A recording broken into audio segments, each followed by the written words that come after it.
Bienvenue, mesdames, messieurs, et merci d'être à nouveau des nôtres pour ce nouveau numéro de votre émission Débat 100% Bénin. Des réformes pour asseoir les fondamentaux sensibles, susceptibles d'aider à la construction d'un Bénin véritablement révélé. Le régime du nouveau départ ne fait pas dans la dentelle. Du plus stratégique au plus ordinaire, le ménage n'épaille aucun secteur. À chaque échelon, le toilettage qui s'impose pour plus de rentabilité martèle les classiques du pouvoir. Dans ce sens, une touche toute particulière aurait été apportée à la Direction générale des impôts. Note numéro 914 MEF DC SGM DGI du 13 décembre 2017, le service des impôts s'est vu raffermi dans ses prérogatives. Je cite: la délivrance du quitus fiscal en général, du quitus fiscal au profit des candidats à une naturalisation ou à un poste électif et au profit des contribuables sollicitant une suspension ou radiation auprès des tribunaux ne peut se faire que par le directeur général des impôts ou le directeur général adjoint des impôts. Fin de citation. À peine rendue publique, la décision est aussi sujette à toutes sortes de polémiques nourries par deux camps. Une volonté d'assainissement clament les uns, une trouvaille pour éjecter des prochains scrutins de potentiels adversaires politiques dénoncent les autres. Pourquoi tant de bruit autour d'une telle décision? Quelle pourrait en être la portée réelle? Ce sont là, mesdames, messieurs, entre autres questions qui auront à meubler ce numéro de votre émission Débat avec pour thème au menu nouvelles conditions d'obtention du quitus fiscal au Bénin, le service des impôts instrumentalisé ou en pleine innovation. Un analyste économique, un analyste politique à nos côtés pour l'instant débat. Question d'apprécier tous les contours possibles. Mais avant de les retrouver, le point de l'actualité vu par les journaux à nous parvenus ce jour, la revue de presse.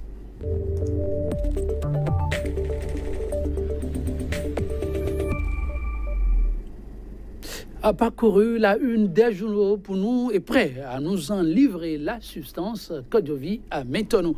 Kodjovi à Métonou, bonjour. Bonjour Joël Todi, bonjour également nos amis téléspectateurs. Que nous réservent ce matin les quotidiens béninois qui vous sont parvenus?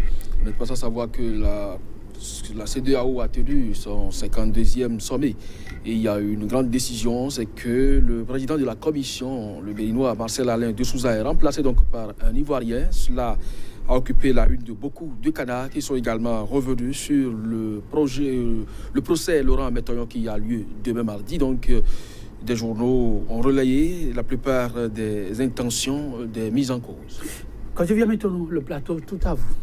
Une autre information donc par laquelle du moins nous ouvrons cette revue de presse Actu Express qui revient donc sur l'économie béninoise et fait constater que bradage au port autonome du Cotonou, une option suicidaire pour l'économie béninoise, urgence donc de stopper l'exécutif dans cette dynamique au lendemain incertain, institué donc par une loi, le port ne peut être vendu dans ces conditions, conclut donc le journal Actu Express. Quotidien, la dépêche, gestion délégué du port autonome de Cotonou qui veut couler le PAC s'interroge. Le journal et puis décision DCC-17-262 du 12 décembre 2017. La Cour handicap le RAVIP. Le journal La Nouvelle Tribune, poursuite de Laurent Métoyon et consorts dans l'affaire CNSS. Le juge Rodolphe Azor, indésirable, constate le journal. Et puis le quotidien L'Afrique en marche, obtention donc du quitus fiscal. Prince Agbodjan a cassé le plan de talon. Adjavon n'a pas de soucis pour 2021, écrit L'Afrique en marche. Quotidien L'Audace Info, parlant toujours de Adjavon Sébastien, dont de modules de salle de classe électrifiés avec équipement mobilier par la fondation ASG. Loin des intrigues, Adjavon a encore donné, conclut le journal L'Audace Info. Le confrère de la matinée, non-renouvellement du mandat du président de la commission de la CEDEAO. Comment Patrice Talon a sacrifié son compatriote Marcel de Souza. Il avait très tôt réussi à annuler la nomination de Gilles Sodonon à la Cour de justice de l'UEMOA. fait donc remarquer le confrère de la matinée. Le nouvel observateur musulman de la classe politique perspective électorale, la candidature de Sébastien Adjavon, la hantise de Talon, et puis le journal Matin Libre, présidence de la commission de la CEDEAO, polémique autour de la non-reconduction de Souza, et puis le journal Notre Voix, procès politique dans l'affaire CNSS BIBE demain. 6 détenus recusent le juge Rodolphe Azor. Et puis, ultimatum de la Cour pour la désignation des membres du COS Lépi, juge -3 pour les députés. Le peuple doit rester debout. Tout un dossier a été consacré donc à la question, à la une donc, du journal Notre Voix. Et puis, Joël Point Média donc pour finir. Serge Prince Agodjan à propos du cursus fiscal. C'est la Cour qui définit les conditions d'éligibilité puis radiation du capitaine Trekpo. Quand la sanction sent un peu un règlement de compte, la ruse et la rage ont encore frappé, s'exclame le journal Les Plus Affaires CNSS. Les mises en cause récusent le juge chargé du dossier, Joël Itondi. C'est donc la fin de la une des journaux pour le compte de ce lundi. Merci. Codovia Métonou, elle est bien fournie, on peut le dire, la une ce matin. Et si vous devez développer un titre avec nous, lequel choisirez-vous volontiers? Oui, ben c'est la désolation qui s'observe au niveau de la diplomatie béninoise, dans la mesure où, à l'international, on est en train de chuter, on perd des postes pendant que des chefs d'État, à la limite, boudent le pays. Les représentations internationales dans lesquelles nous figurons sont de plus en plus, en tout cas réduites, je ne sais pas trop. Avec le départ du président de la commission, c'est vrai qu'il est prévu quand même des mécanismes de renouvellement des instances, mais si quand même il y a possibilité que l'on renouvelle le mandat à ce compatriote qui a quand même à la tête de cette commission travaillé. On a vu quand même sur des dossiers, la CEDEAO a été percutante, mais malheureusement il doit pouvoir entrer dans le Kobekai. C'est dommage pour la démocratie béninoise, c'est dommage pour la diplomatie béninoise, mais on est dans un Bénin révélé. Ne vous en faites pas, quand je viens à Métonou, il y a bien de réformes en cours et dans ce domaine aussi, Marcel de Souza qui sait. Au nom des réformes, vous le verrez à d'autres postes encore plus stratégiques. C'est le moins qu'on puisse le souhaiter. Merci à vous, quand je viens maintenant. Mesdames, Messieurs, merci de nous avoir suivis. Ce sera tout pour la une des journaux du jour. Rendez-vous demain pour d'autres développements.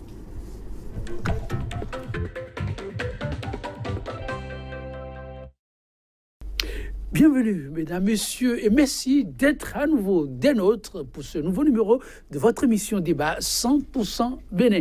Des réformes pour asseoir les fondamentaux susceptibles d'aider à la construction d'un Bénin véritablement révélé. Le régime du nouveau départ ne fait pas dans la dentelle. Chaque jour, sa réforme du plus stratégique au plus ordinaire, le ménage n'épargne aucun secteur. À chaque échelon, le toilettage qui s'impose pour plus de rentabilité, martèlent les classiques du pouvoir. Dans ce sens, une touche toute particulière aurait été apportée à la Direction générale des impôts. Panote numéro 914 MEF DC SGM DGI du 13 décembre 2017, le service des impôts s'est vu raffermi dans ses prérogatives. Je cite: la délivrance du quitus fiscal en général, du quitus fiscal au profit des candidats à une naturalisation ou à un poste électif et au profit des contribuables sollicitant une suspension ou radiation auprès des tribunaux ne peut se faire que par le directeur général des impôts ou le directeur général adjoint des impôts. Fin de citation. À peine rendue publique, la décision est aussitôt sujette à toutes sortes de polémiques nourries par deux camps. Une volonté d'assainissement clame les uns, une trouvaille pour éjecter des prochains scrutins de potentiels adversaires politiques dénoncent les autres. Pourquoi tant de bruit autour d'une telle décision? Quelle pourrait en être la portée réelle? Ce sont là, mesdames, messieurs, entre autres questions qui auront à meubler ce numéro de votre émission Débat avec pour thème au menu: nouvelles conditions d'obtention du quitus fiscal au Bénin. Le service des impôts instrumentalisé ou en pleine innovation. Un analyste économique et un analyste politique à nos côtés pour l'instant débat. À ma gauche, il a non Kazmi Pedjo, analyste économique. Il est le directeur de publication de Nouvelle Économie, un quotidien spécialisé dans le traitement de données économiques et financières. Essentiellement donc. Kazmi Pedjo, bonjour. Bonjour Joël. Merci pour la disponibilité. Chaque fois que le besoin se fait sentir. Tout le plaisir pour nous. En face de vous, comme je l'ai annoncé, un autre analyste, mais politique, au regard des orientations que prennent les sujets autour du principal sujet au menu. Il a non Kazmi, il a non Constantin, voilà un autre C, mais Constantin, cette fois-ci, Amoussou, c'est son nom, Constantin Amoussou, bonjour. Bonjour Joël, c'est un plaisir d'être ici. Sachez que le plaisir est renouvelé. Les réformes pour permettre au Bénin d'être au meilleur de sa forme. Un Bénin révélé d'ici 2021. Le gouvernement de la rupture fait son va-tout pour atteindre ses objectifs. Les principaux, la nouvelle trouvaille, le quitus fiscal, de nouvelles conditions pour son obtention. Kazmi Pedjo, la lecture, j'en ai fait des principaux leviers qui sont actionnés désormais pour pouvoir obtenir le quitus fiscal. L'analyste économique étudie le document sous quel angle? Je devrais l'étudier sous l'angle économique, mais qu'il me plaise pour une fois de sortir un peu de mon jargon pour faire une petite démonstration. Vous savez, dans le système un peu évolué en démocratie, l'économie vient à point pour renforcer les acquis de la politique, de la démocratie. L'économie sait. Et c'est sous ce modèle-là, nous sommes allés copier et coller par ici, en 90, le processus de la démocratie qui a évolué, où nous l'avons adapté à nos réalités. Alors, lorsque le politique ou l'acteur politique devient facteur de nuisance pour l'économie, vous avez peut-être une démocratie qui est scandée, mais au fin fond de la marmite, c'est du creux, c'est du vent à la limite, parce que on tend chaque fois à faire des réformes. Cette réforme n'a pas sa place d'être, n'a pas sa raison, n'a pas sa place sur l'échiquier actuel de notre démocratie. Nous avons évolué. Mais on veut nous ramener à l'an 1980, ou les années lugubres de notre histoire, où à un moment donné, on a dit ça va, ça suffit maintenant, on veut un élément nouveau. Sinon, je ne sais pas en quoi cette réforme est fondamentale, je ne sais pas en quoi cette réforme pourra apporter une plus-value à l'économie nationale. Je ne sais pas le bien fondé de cette décision, vous permettez, de cette, je ne sais pas moi, comment je vais l'appeler, de cette toilettage des tests.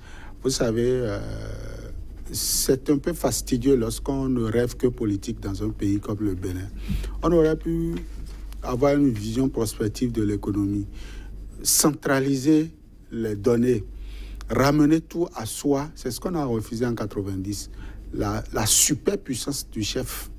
On a voulu casser cela. On parle là de la direction des impôts, Kazmi Pedjo. Oui. Le chef n'y est pas, en principe. Le chef n'y est pas peut-être, mais c'est une main invisible. C'est une main qui remonte. Le directeur des impôts est sous tutelle du ministre de l'économie et des finances, de l'agentier, qui, à son tour, est sous tutelle du président de la République. Et donc, par conséquent, lorsque le chef de l'État donne des injonctions à son ministre des Finances pour dire « Voilà comment je veux que le directeur des impôts traite tel dossier », il n'y a rien à faire. Il n'y a pas 36 solutions. Il le fait où il est dehors, il est bouté dehors. Et donc la direction générale des impôts n'est pas une institution de contre-pouvoir. Ce n'est pas comme la HAC, encore que la HAC, la Haute Autorité de l'Audiovisuel et de la Communication, aussi est sous tutelle, parce que son appendice économique financier est rattaché directement au budget. Et donc, je crois que nous sommes en train d'aller progressivement vers le système, excusez un peu l'expression, clanique que nous avons vu vers la fin des années 1980, qui a amené à une situation chaotique où le peuple a dit ça va, ça suffit, nous ne voulons plus de ces hommes. Lorsque c'est le regard de l'analyste économique, on se demande ce que nous servira l'analyste politique. Il nous amène tout droit sur un terrain plutôt politique. Le quitus fiscal en sa nouvelle forme, pour pouvoir l'obtenir, il paraît que c'est la croix et la bannière. Mais le gouvernement a pris ces mesures rien que pour accompagner l'existant. Ce n'est pas tout nouveau et permettre à ce que ce service travaille tout en ayant les coups de franche et qu'on évite qu'il y ait, comme c'est pas le passé déjà, des fuites dans la conduite d'un papier aussi important que celui-là. Oui, merci. En fait, sur l'élément de base, sur la volonté exprimée à travers la fameuse note de service 914, de vouloir que désormais ce soit en personne le directeur général des impôts ou son adjoint qui signe le quitus des candidats aux élections et accessoirement d'autres situations citées, et on peut peut-être commencer à se dire que cela va dans la perspective de faciliter la mobilisation des ressources de l'État, les ressources fiscales. On peut penser que cela va dans la perspective d'aider le pays à éviter l'évasion fiscale. Parce que le citoyen, autant que l'entreprise, c'est-à-dire que les personnes physiques et morales qui sont assujetties aux impôts sont avant tout des individus, même physiques ou moraux, qui sont portés par la protection de leurs intérêts et qui peuvent être amenés à vouloir tricher avec la loi en déclarant peut-être en dessous de la réalité. Et donc, en demandant que le directeur général des impôts soit la personne qui vise, peut-être pourrait-on penser que l'on voudrait s'assurer que les déclarations qui sont faites sont conformes. Mais en analyse politique, et nous sommes en situation politique, il faut interroger les autres éléments contextuels.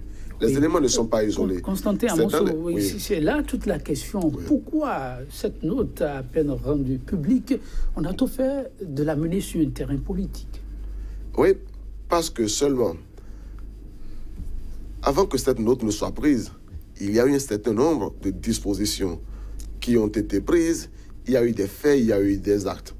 Le directeur général des impôts qui écrit cette lettre et qui la signe, c'est quand même un fonctionnaire de l'État sous la coupe de la gentille nationale et donc du président de la République qui est en contentieux. Lui, le directeur général des impôts, avec par exemple l'un des possibles candidats aux élections législatives présidentielles. Vous le savez très bien que le directeur général des impôts est plaignant contre, par exemple, M. Sébastien Adjavon, dans le cadre de dossier de recouvrement de TVA à hauteur de 30 milliards, dossier vidé qu'ils ont tenté de ressusciter. Alors, lorsque une personne qui est plaignante contre un potentiel candidat aux élections dit, bon, désormais, c'est moi qui signe le document qui autorise telle personne sur la base de quitus fiscal, qui valide l'impôt, qui valide la capacité fiscale de telle personne, la déclaration fiscale de tel individu, on est porté à penser qu'il est en train de s'armer contre quelqu'un vis-à-vis de qui il a déjà un contentieux, même s'il a le contentieux pas in situ personné, mais en tant que directeur général des impôts. Et donc, dans un contexte comme celui-là, dans un contexte comme celui-ci où le chef de l'État semble vouloir à ce point centraliser les choses, que dans un avant-projet de loi que nous avons vu circuler et qui n'a pas été encore authentifié, mais sous réserve de tout cela, on a pu lire que l'on crée une agence qui sera chargée d'enregistrer, de valider les partis politiques, de les financer. Et donc là aussi, ajouter à la volonté du directeur général exprimé, d'être la personne qui délivre le quitus fiscal, qui autorise tel ou tel à être candidat aux élections, on a des raisons de penser qu'on veut créer un contentieux sur le dossier fiscal de quelques candidats. Et donc, oui, en conséquence, les empêcher de se présenter aux élections. Quand cela arrive, c'est ce qui est plus dangereux dans ça.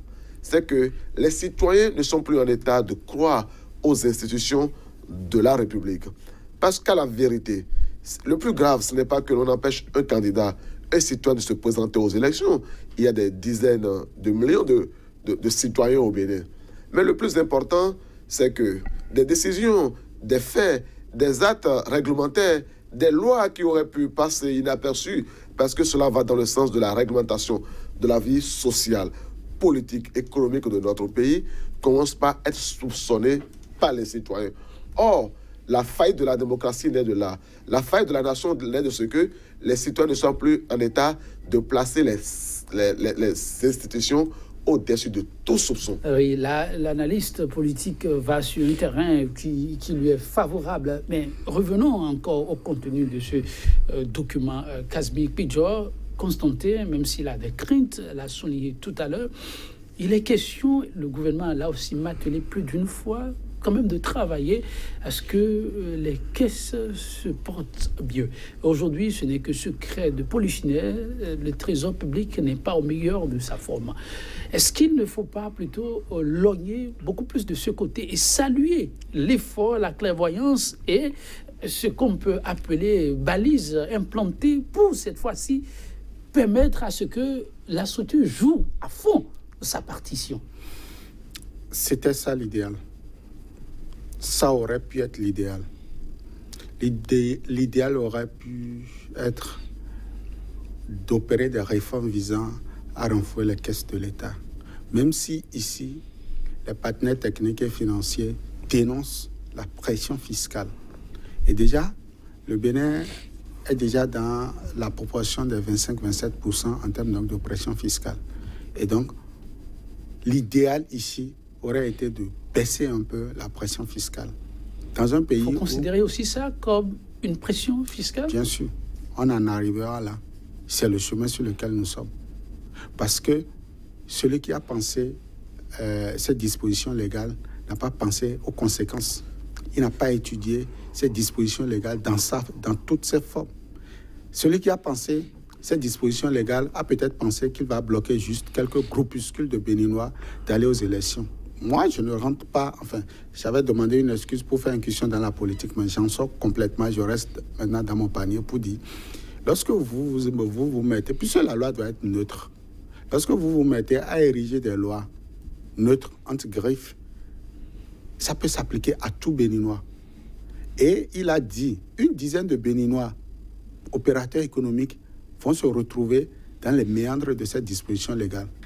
Vous savez, l'esprit même de la gouvernance, c'est de faire en sorte que, c'est de faire confiance plus aux collaborateurs, c'est de décentraliser le pouvoir, c'est d'être le chef d'orchestre. Mais le chef d'orchestre, ce n'est pas celui-là qui fait la batterie, ce n'est pas celui-là qui fait la guitare, ce n'est pas celui-là qui chante, à moins qu'on soit un certain Sagboran Danialou à vouloir tout faire. Et finalement, vous ne finissez pas à ne rien faire. Nous ne sommes pas dans ce cas.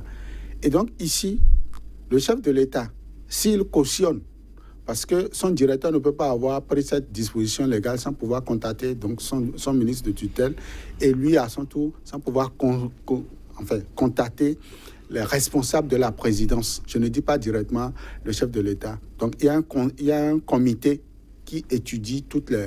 D'ailleurs, c'est eux-mêmes qui ont mis ça sur pied, hein, c'est pas moi qui le dis. Il y a un comité chargé d'étudier les lois, les décrets, enfin, ils ont dit les arrêtés au niveau donc de l'État central. Alors, vous savez, le Bénin a ratifié, enfin, les députés ont la dernière fois voté la loi sur la zone économique spéciale, le ZES, qui désormais divise le territoire en 6 zones économiques.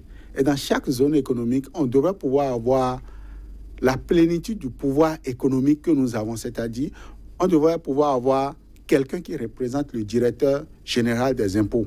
Par exemple, dans le département, dans la zone économique de la Takora, Tonga, Bogo, Aliboy. On devrait pouvoir avoir donc, le pouvoir central, mais décentralisé au niveau de ce département-là. C'est pour dire quoi? C'est pour alléger la tâche aux opérateurs économiques qui veulent les services, donc par exemple, de la Direction générale des impôts sur place là-bas. Et donc, ne pas venir ici encombrer déjà ceux qui sont là et qui cherchent, peut-être le gouvernement cherche à les renvoyer dans leur localité pour aller... Ton débat est-elle en contradiction ou à l'antipode? Désormais, toutes les scientifiques sont centralisées au niveau du directeur général. Lui qui est à Cotonou, Ça veut dire quoi? Tous les dossiers sont convoyés à Cotonou. Je ne sais pas si c'est les personnes concernées elles-mêmes qui vont descendre avec leur dossier ou c'est les directions déjà créées, jadis, qui vont remonter ces dossiers, je ne sais pas. Mais de toutes les façons, c'est le directeur qui va désormais donner le OK. Le problème que ça pose, c'est quoi? Lui-même, directeur, là, il n'avait pas fini ses tâches. Maintenant, on lui en ajoute encore. Veut-on aller vers une administration efficace ou bien vers une administration de plus en plus lourde, vers une administration? Veut-on véritablement dématérialiser le système étatique ou bien, moi je ne sais pas, ces messieurs, je ne sais pas, ils ont opté pour quel genre de réforme. Parce qu'on a quand l'impression qu'ils disent quelque chose et le lendemain, ils font le contraire. Ils disent quelque chose aujourd'hui, le lendemain, ils font le contraire. Et dans le monde des affaires, chaque disposition légale vous prenez n'arrange toujours pas l'opérateur économique. Alors, parce que dans le monde des affaires, oui, lui-même, Patrice Talon, pendant la campagne électorale, il a fait dire par un de ses sbires qui n'est plus avec lui aujourd'hui, il a fait dire que dans le monde des affaires, on n'y va pas pour être sain. Quand on dit affaire, quand on dit c'est un opérateur économique... Non, ce ne sont pas des données qu'il faut prendre en compte lorsqu'il est question d'assainir, Kasbik Pidjo. Là, on est même ça. Dans l'assainissement. Ce n'est pas l'assainissement. Ça, là, c'est alourdir l'appareil étatique. C'est rendre le processus économique plus lourd. C'est ne pas faciliter le transfert des compétences. Ça peut participer à la fuite de capitaux? Ce n'est pas la fuite de capitaux qui est le problème ici. Renflouer la caisse. Non. Non. Et ça, par rapport à vous, votre travailler, qu'est-ce que ce n'est pas un firme? Travailler, par exemple, pour réduire le gap que nous avons au niveau de l'informel, par exemple. Il y a environ 95% des actifs, enfin, des activités qui sont dans l'informel. Ça veut dire qu'il y a 75%, 75% des Béninois qui ne payent pas encore leurs impôts. Travailler à formaliser les entreprises. Ça, là, c'est un boulot que Patrice Talon aura durant 10 ans, durant 20 ans. Il ne pourra pas... En tout cas, d'une manière ou d'une autre, je ne vois pas pourquoi, face à ça, ceux qui déjà se sont donnés volontiers à payer à honorer leur responsabilité fiscale, je ne sais pas pourquoi on veut encore leur compliquer l'existence en demandant maintenant que ce soit le directeur. Moi, je ne sais pas l'esprit qui est derrière cette loi. Ce n'est quand même pas pour renflouer la caisse de l'État. Et puis, moi, je crois que c'est une mesure, parce que je connais les opérateurs économiques, c'est des gens qui réfléchissent à la vitesse de la lumière. Ils ne sont pas des dupes, ce n'est pas des déserts de compétences. Ils vont réfléchir et ils vont trouver des mesures. La résilience sera à la hauteur de la disposition. Quel esprit se cache derrière cette note? En tout cas, elle continue de susciter assez de réactions là-dessus. L'honorable Rachidi Gbadamassi, le député de la 8e circonscription électorale, a donné de la voix pour faire ce qu'il appelle un devoir de mémoire. Le quitus fiscal, chers invités, je le cite, est une disposition de la dernière loi électorale de 2013, encore en vigueur en République du Bénin. L'homme précise que c'est l'ancien président Bouniaï qui en avait souhaité l'existence et que cette disposition soit insérée dans la loi à fin de citation. Alors, Kasbik Pidjo, je me retourne vers vous. Il est question donc de ne pas faire l'existant. Et de ce point de vue, est-ce que chemin faisant, on ne peut pas peut-être ajuster à la lumière de ce qui est aujourd'hui votre crainte? On a cassé, on n'a pas, cette loi n'est pas favorable au monde des affaires. Cette loi viendra davantage donner du fil à retordre aux opérateurs économiques. C'est pas une bonne disposition.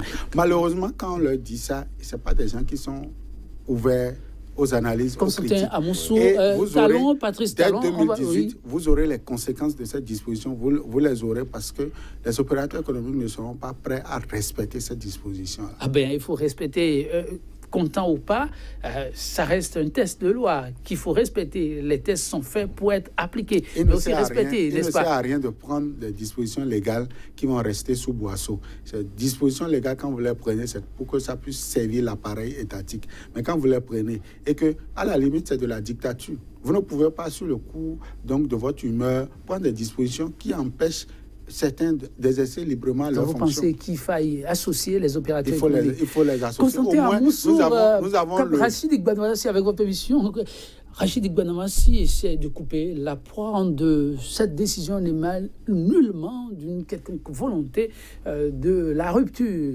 Il s'agit plutôt de rappeler l'existant et de veiller surtout à l'application de l'existant. Cette disposition émanerait d'une certaine volonté de l'ancien chef d'État Thomas Boni Yahi. Oui. C'est curieux comme on aime à faire porter le chapeau, la responsabilité des choses décriées à l'ancien régime. Et moi, si j'ai un combat à faire politique, je ne sais pas pourquoi je ferais un combat contre un régime qui n'est plus là, fût-il mauvais. Parce qu'au fond, les luttes ont des objectifs précis. Et donc, dans le cas d'espèce, je veux bien que l'honorable Gbanamasi se mette dans un combat politique, mais qu'il le fasse avec les acteurs politiques qui sont engagés et qui sont dans l'esprit peut-être de se retrouver comme les concurrents du camp auquel il appartient. Et donc, se décharger sur Boni Yahi n'a pas de sens pour moi. En plus, la question qui se pose n'est pas de savoir le fondement du quitus fiscal. Le quitus fiscal, dans son principe, ne pose pas de problème. Parce qu'il a vocation à voir si celui qui aspire à devenir président de la République, à devenir député, à devenir maire, paie les impôts. C'est-à-dire, est-ce qu'il est un bon citoyen, est-ce qu'il est exemplaire? C'est aussi sûrement que, avant d'être candidat, on veut vérifier si la personne est de bonne moralité, en vérifiant son casier, en allant consulter, en exigeant dans son dossier son casier judiciaire. Mais si on exigeait de lui le casier judiciaire en indiquant le nom ou quasiment le profil de juge auquel il s'adresserait, en sachant que par ailleurs, il avait ou il aurait eu un antécédent avec ce juge, on pourrait être porté à penser qu'on crée les conditions qui insécurisent le citoyen qui s'en va vers disons, la personne chargée de mettre en œuvre la disposition légale. Dans le cas d'espèce, il ne s'agit même pas d'une loi, parce qu'il faut remettre chaque chose à sa place. De façon générale, c'est vrai, on peut considérer comme ressortant de droit positif l'ensemble des dispositions à la fois légales ou réglementaires qui encadrent la vie politique, associative et économique du pays, administrative également.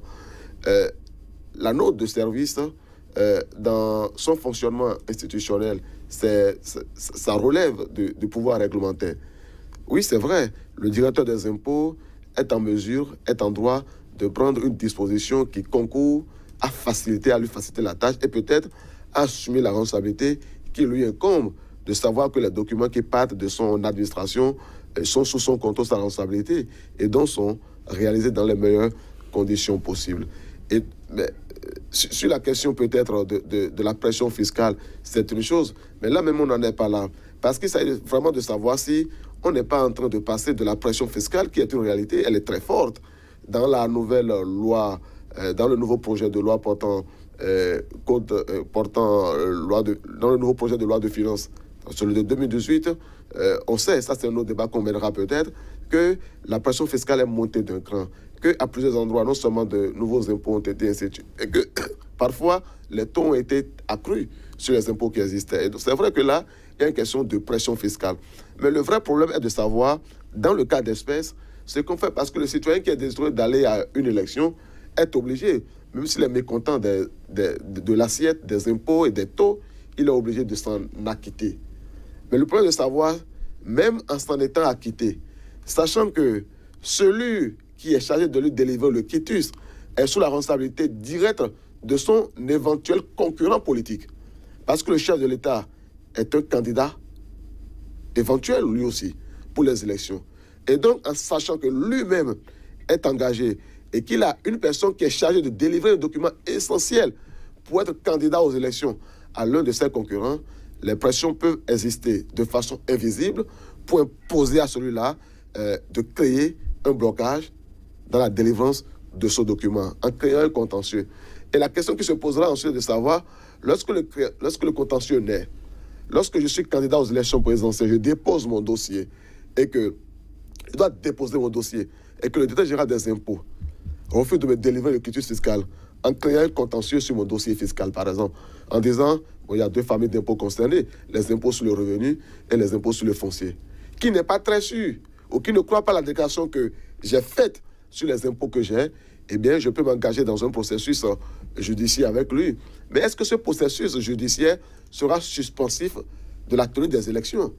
s'il n'est pas suspensif, et c'est là le vrai débat des élections, cela veut dire qu'avant que mon contentieux ne soit vidé et qu'éventuellement on me donne raison, j'aurais été bloqué pour les élections. Et donc, on aurait atteint l'objectif visé qui est de bloquer la participation aux élections. Quand on regarde ça, on sent qu'on veut prendre des mesures pour bloquer. Parce que le chef d'État lui-même l'a dit un jour, que ce qui importe pour un président quand il veut renouveler son mandat, c'est la façon dont il empêche la compétition. Et cette mesure peut donner le sentiment, effectivement, que c'est l'un des nombreux canaux que le chef de l'État voudrait tenir pour s'assurer de bloquer la compétition et donc parvenir à mais est-ce qu'on ne peut pas là se frotter quand même les mains quand on sait que le juge du contentieux, face à l'urgence, peut faire un arbitrage plus prompt que d'habitude? Je veux parler de la haute juridiction qui, en principe, est seule habilitée à apprécier qui peut être candidat ou pas, même dans le cas d'espèces. Oui, heureusement que nous avons cette disposition qui viendront certainement montrer au chef de l'État actuel, Patrice Talon, qui, il faut le dire, est en train de jouer le rôle de juge et arbitre de parti pris dans un processus où le jeu est normalement ouvert. Il faut avoir le courage de lui dire que le Bénin est engagé dans un processus démocratique où nous avons quand même certaines dispositions qui pourront aller contre certaines visions, certaines réflexions que lui et son entourage ont. Parce qu'ici, on a heureusement ce juge du contentieux électoral qui pourra délivrer donc les candidatures. Mais je continue pas à le dire. Moi, je vois toujours les dispositions dans mon biotope. Je les analyse dans mon biotope parce qu'il a fait la démonstration politique. Mais je dis, est-ce que cette disposition aujourd'hui arrange les opérateurs, le monde des affaires? Non. La centralisation, le contact physique entre les opérateurs économiques et le directeur général, enfin, et la personne humaine, crée très souvent ce à quoi nous assistons, la corruption, les nids de corruption. Et c'est pour cela il faut, si on a les moyens, décentraliser. Mieux, il faut dématérialiser tout le processus. Il faudrait que le Bénin serve d'exemple positif, que nous donnons des exemples positifs à l'humanité, que la révélation soit dans le sens positif.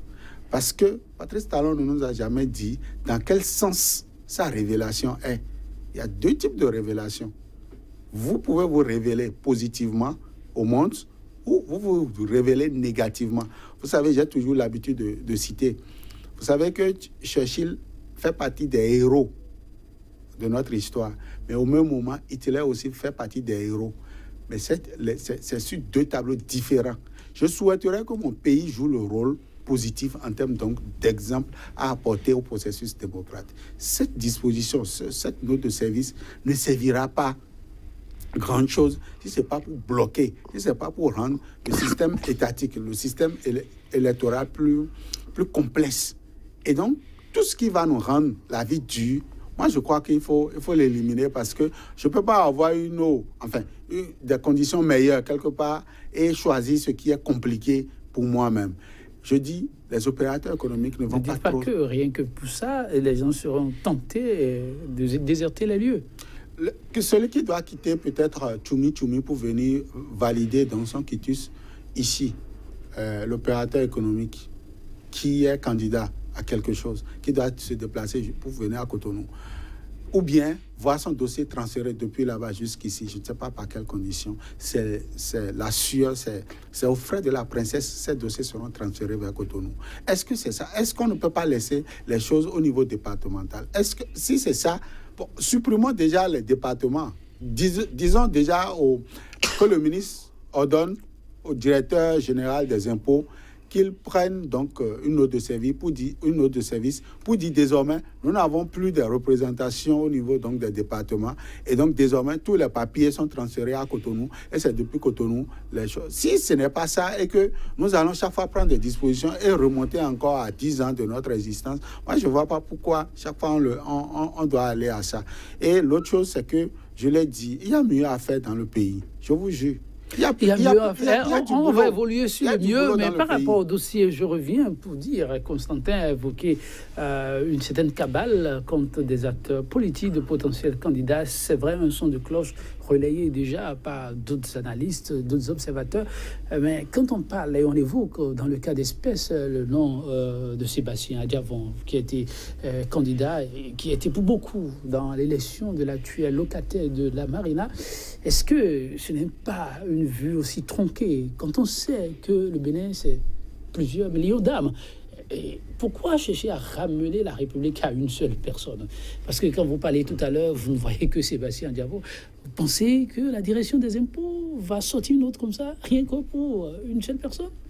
Oui, j'ai dit dans le principe que la République existe lorsque les institutions sont au-dessus de tout soupçon.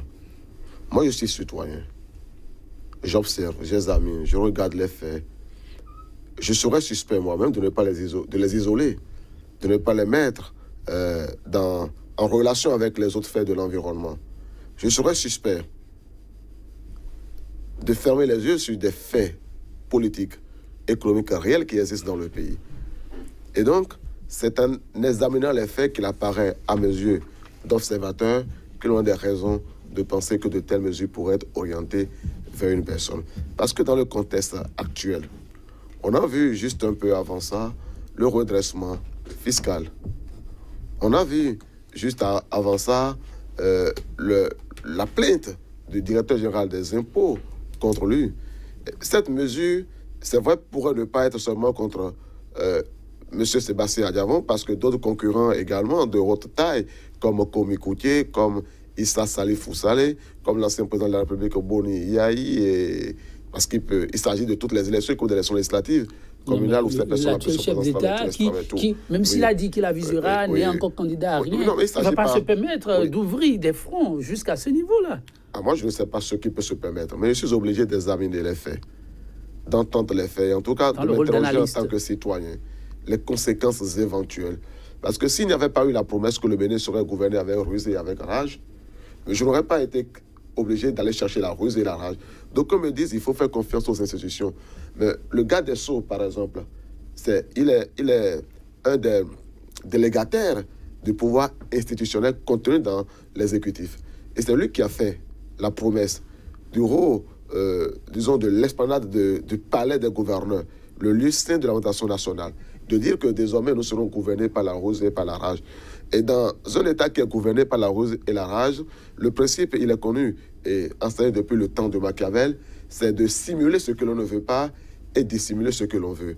Et donc, dans le principe même de la simulation de ce que l'on ne veut pas, il est tout à fait normal que l'on ait à dire que telle mesure est prise dans la perspective de sécuriser les ressources de l'État, d'éviter l'évasion fiscale, de protéger, parce que le Bénin, dira-t-on, est un État essentiellement fiscal, mais c'est pareil d'ailleurs pour la plupart des États au monde. Mais nous sommes obligés de regarder, de subsumer, d'examiner d'une attention, d'orfèvre des faits réels qui existent, qui occupent l'espace public de notre pays.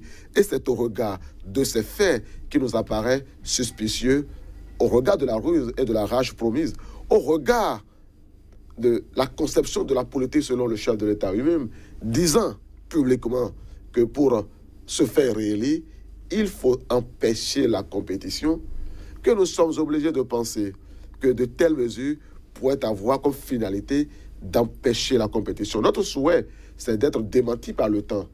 C'est d'être démenti par le temps. Ou alors, a-t-on la volonté de mettre une série de dispositions contre lesquelles les citoyens se lèveraient et, à la faveur de ces soulèvements populaires, empêcher que les élections ne se tiennent pour passer de mandat en eux? Ou alors, a-t-on l'intention de mettre tellement de mesures répressives qui empêchent la transparence du scrutin, au point où les opposants, au point où les concurrents du chef de l'État décident de boycott du scrutin, qu'alors ils se retrouvent comme seul candidat ou dans un match amical avec un candidat qu'il aurait proposé lui-même, jouant le faux opposant? C'est de ça qu'il s'agit. Et c'est pour ça qu'en tant que citoyens, nous devons projeter un regard de faisceau sur tous ces faits, voir vers quoi ça converge. C'est ce vers quoi ça converge, la ruse, qui institue au fond de nous-mêmes la peur dont nous aimerions être guéris. Et pour que nous soyons guéris, il faut que l'État mette les citoyens en capacité de croire désormais que la confiance entre l'État et les citoyens soit rétablie. Cette confiance sera rétablie. Constantin Mosso, ne vous en faites pas. Le chef de l'État l'a dit et il tient au soir de son mandat. Tu serais beaucoup de satisfaits.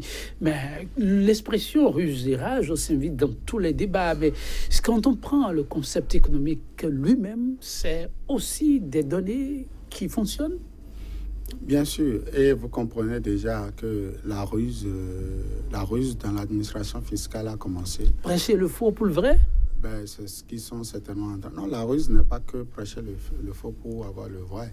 C'est aussi la pression que vous mettez sur les partenaires sociaux. C'est la pression que vous mettez sur tout le peuple pour pouvoir avoir gain de cause, pour avoir votre objectif, c'est juste d'avoir l'argent. Vous vous foutez pas mal des conditions dans lesquelles la poule aux œufs d'or est en train de pondre. L'essentiel, c'est de lui donner de la provende, que la poule aux œufs d'or pond seulement des œufs, que la poule aux œufs d'or soit en bonne santé. C'est pas votre problème. C'est jusqu'au jour où vous viendrez dans le poulailler et voilà, poule aux œufs d'or, coucher, l'image que vous prenez, je me demande si ça cadre vraiment avec les données, parce que dans le cas d'espèce, le chef de l'État l'a martelé, il s'agit de faire des entrées, mais pour le bien commun, le bien collectif. Là, pour que la poule se porte mieux. Dites-moi, le bien commun ici, là, c'est par rapport à quoi? Nous n'avons pas encore réglé totalement la question de l'énergie au Bénin. L'énergie électrique est chère. Petit à petit, l'oiseau fait son nid. Non, cessons d'aller dans ces diatribes-là. Ces adages-là populaires ne font pas avancer un pays. Petit à petit, cessons avec petit à petit. Le Bénin vient de loin. Vous l'avez suivi. Vous avez suivi Ablaye Biotchane présenter le tableau économique du Bénin au moment où il prenait les rênes du pays. C'est une pente plus que descendante qu'il faut faire monter. Et lorsqu'on vient de loin, il faut souffrir, non? Qu'il y ait des sacrifices à faire. Le Bénin n'a connu aucune situation de crise ces 10 dernières années. En dehors donc de la crise exogène qui a frappé tout le monde entier, le Bénin n'a connu aucune situation. Donc, tout ce qui nous arrive, c'est nous-mêmes qui avons créé ça. Et lui, Ablaye Biotchane, jadis, n'étant pas donc ministre, il avait de l'aisance, il avait du plaisir à critiquer la gestion économique que faisait Boni Yahi du pouvoir. Aujourd'hui, il est là. Il n'a qu'à qu'il ait le courage aujourd'hui encore de nous révéler un peu ce qu'eux-mêmes sont en train de faire. En termes de gestion de l'actualité économique du Bénin, que Ablaye Biotchane vienne ici nous dire. La dernière fois, j'ai fait un certain nombre de suggestions ou de questionnaires auxquels ils n'ont pas pu répondre. Je voudrais bien que ces messieurs que le contribuable, l'argent du contribuable a permis à aller former à l'extérieur, qui nous sont revenus très chers, puissent nous dire aujourd'hui véritablement quelle est la santé économique du Bénin. Est-ce qu'ils sont fiers? Par exemple, lorsque lui, Ablaye Biotchane, il retourne donc dans son fief électoral, est-ce qu'il est fier du train-train quotidien, du manque donc de ressources financières que vit sa population? C'est de ça qu'il s'agit. Il ne s'agit pas de se porter bien, de rouler en carrosse, de rouler, donc de porter les beaux habits, de se donner, de renouveler donc les... Vous parlez de ministre de la République. Je parle d'un ministre. On ne peut pas, vous ne pouvez pas être heureux. Pas le confondre avec un mécanicien, non? Oui, je suis d'accord, mais il y a un minimum. Vous ne pouvez pas vivre au-dessus. Vous ne pouvez pas être heureux tout seul. C'est ça. Vous ne pouvez pas être heureux tout seul. J'ai quand l'impression que... Vous refusez la thèse selon laquelle tout ceci se fait pour que les Béninois soient heureux ensemble. Les Béninois doivent être heureux ensemble. On doit être tous heureux. On doit se sentir, lorsque nous voyons nos cadres, ils doivent refléter la vie quotidienne des Béninois. Quand on voit un cadre béninois, il faut qu'à travers ce cadre béninois, on dit voilà comment le Béninois vit. Alors la note ne vous inspire pas confiance non plus? Je dis ce n'est pas une bonne note. Et je serai à la place donc du ministre de l'Agentier national que je demanderai de reporter vite avec ruse et rage cette note-là, parce que ce n'est pas une note qui va garantir la paix et la sécurité nationale. Ce n'est pas possible. Et figurez-vous, pour ceux qui veulent prendre une autre nationalité, ils auront des difficultés. Les opérateurs économiques, par exemple, qui veulent se faire naturaliser, ils auront des difficultés pour le processus. Parce que, moi je dis, ce n'est pas des dispositions légales. Et pourtant, il y a du boulot dans le pays. Et pourtant, nous avons une certaine pression qui nous est venue du Nigeria par ces temps-là, auquel nous devons faire face. La fiscalité aujourd'hui, ce n'est pas la chose la mieux partagée au Bénin. Ils créent tous les jours des dispositions qui ne garantissent pas aux opérateurs économiques l'aisance, l'exercice de leurs activités en toute aisance. Donc moi je dis, ça ne sert à rien que le directeur général des impôts rentre dans son laboratoire et revoie sa disposition afin que véritablement le Bénin fasse rêver beaucoup, que les opérateurs, enfin que les investisseurs, quand vous avez du plaisir, s'il vous plaît, monsieur Yetondi, vous avez du plaisir à aller sur le net et à lire les réformes à Abidjan. Vous avez du plaisir à lire les réformes à Dakar. Vous avez du plaisir dans certains pays à lire les réformes parce que c'est des réformes qui font venir les investisseurs. Donc vous invitez les autorités à aller à l'école de la Côte d'Ivoire et du Sénégal. Ça coûte quoi lorsque c'est bon quelque part? Merci, d'aller copier, d'aller coller chez vous. Peut-être, oui, c'est presque terminé. Oui, Constantin Amoussou, sur la question, faut-il revoir carrément cette note ou essayer de la mobiliser? Non, ce qui est essentiel à mon esprit qu'il faut relever, c'est que d'une part, dans la volonté du gouvernement exprimée, j'ajoute exprimée pour que cela soit entendu, donc exprimée du gouvernement de vouloir renflouer les caisses de l'État, c'est une excellente chose pour reprendre la formule de Gaston Diaz. L'État a des charges, il faut les couvrir. C'est aussi une excellente chose de vouloir s'assurer que les dispositions sont prises et que les citoyens, et en particulier ceux qui veulent se présenter aux élections, sont à jour effectivement de leurs impôts. Il reste que dans ce qui apparaît comme la pression fiscale qui est très forte, nous devons éviter que les entités, disons, administratives de notre pays ne soient perçues comme des oppresseurs. Et moi, je pense même qu'au-delà de la pression fiscale redoutée par mon ami Pédior, ce qui est de plus grave, c'est au-delà de la pression fiscale, c'est aujourd'hui l'oppression fiscale. C'est-à-dire la fiscalité, les impôts utilisés comme un chien méchant pour nuire à des adversaires politiques éventuellement, l'oppression fiscale. Et vous savez, le Bénin, comme un pays qui se construit, n'a pas et ne peut pas avoir vocation à devenir paradis fiscal. Mais il est évident non plus que sa vocation ne pourrait pas de devenir une affaire fiscale. Et ça, nous devons l'avoir à l'esprit. Merci Constantin Amoussou. Kasbi Pédio, assez de suggestions de part et d'autre pour ce débat. Je sais, les autorités sont à l'écoute. Puisqu'il s'agit du Bénin en pleine reconstruction, elles sauront, ces autorités, apporter le grain de sel qu'il faut pour redonner confiance au grand nombre des contribuables. 100% Bénin, mesdames, messieurs, vous l'avez compris, ce sera tout pour le numéro du jour. Et cette citation de Pindar, l'un des plus célèbres poètes lyriques grecs, je cite, qui veut triompher d'un obstacle doit s'armer de la force du lion et de la prudence du serpent. Le triomphe étant la chose souhaitée par tous à l'orée d'une nouvelle année. Mesdames, messieurs, que de bonheur pour vous, mais aussi beaucoup d'endurance dans vos quêtes permanentes du mieux-être. Merci pour l'attention. Demain, c'est un autre jour. Ce sera avec beaucoup de plaisir que nous vous retrouverons. À très vite.